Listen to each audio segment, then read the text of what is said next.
Hi friends, আমার চ্যানেলে সবাইকে স্বাগত জানাচ্ছি। আর আজ আমি বানিয়ে দেখাবো সর্ষে পাবদা।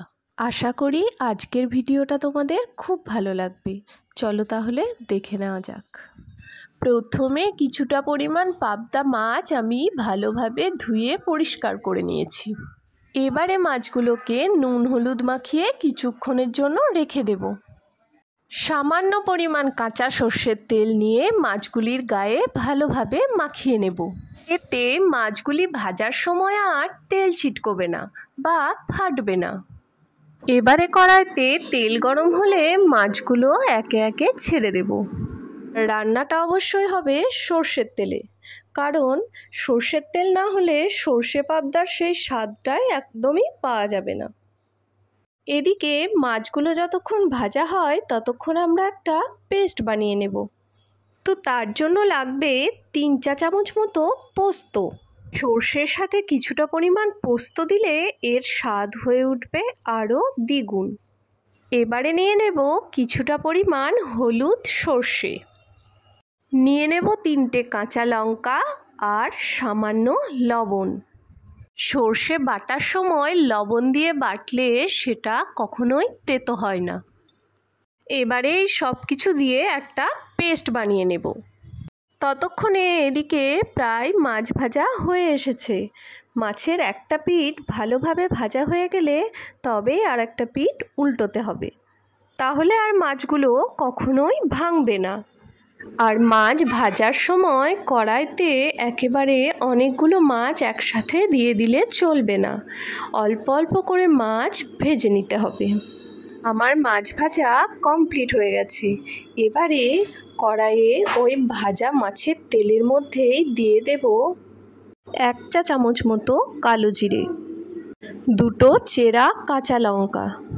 সর্ষে পাবদার এই রেসিপিতে কাঁচা লঙ্কা ও কালো জিরে ফোড়ন কিন্তু মাস্ট। কাঁচা লঙ্কা ও কালো জিরের ঝাঁঝ সর্ষে পাবদার স্বাদকে আরও বাড়িয়ে তুলবে। ফোড়নের মধ্যে যখন সুন্দর ঝাঁঝ উঠবে তখন এর মধ্যে দিয়ে দেব টমেটো বাটা। আমি এখানে একটা গোটা টমেটোকে আগে থেকে পেস্ট করে রেখেছিলাম। টমেটোটা একটু ভালোভাবে ভেজে নেওয়ার পর এর মধ্যে দিয়ে দেব হলুদ গুঁড়ো আর সামান্য পরিমাণ কাশ্মীরি লঙ্কার গুঁড়ো। এবার ভালোভাবে তেলে নেড়ে চেড়ে মশলাটা কিছুক্ষণ রান্না করে নেব। দিয়ে দেব স্বাদ মতো লবণ ও 1/2 চা চামচ মতো চিনি। এখানে চিনি দেওয়ার কারণ লবণের সাথে চিনি দিলে রান্নার টেস্টের ব্যালেন্সটা একদম ঠিকঠাক এসে যায়। এবার আমরা যে পেস্টটা বানিয়েছিলাম সেটা কড়াইয়ের মধ্যে দিয়ে দেব। এখন গ্যাসের ফ্লেমটা একদম লো আছে।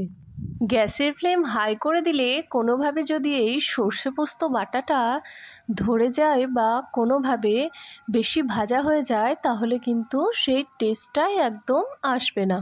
1 মিনিটের মতো এটাকে ভালোভাবে নেড়ে চেড়ে এর মধ্যে দিয়ে দেব গ্রেভি অনুযায়ী জল। খুব বেশি জল দিলে চলবে না, কারণ রান্নাটা হবে মাছের গা মাখা।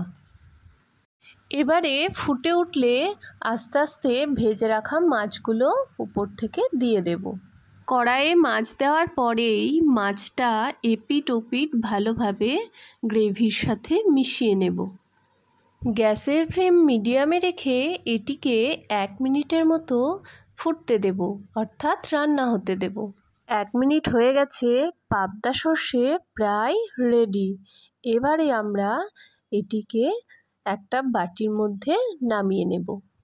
ওপর থেকে ছড়িয়ে দেব কিছুটা ধনেপাতা কুচি। তো আমার সর্ষে পাবদা রেডি। ভালো লেগে থাকলে লাইক ও সাবস্ক্রাইব করে দিও। আর যারা আমার চ্যানেলে নতুন তারা আমার রান্নাটা দেখে থাকলে আমাকে সাবস্ক্রাইব করে নিও। আজ এই পর্যন্তই।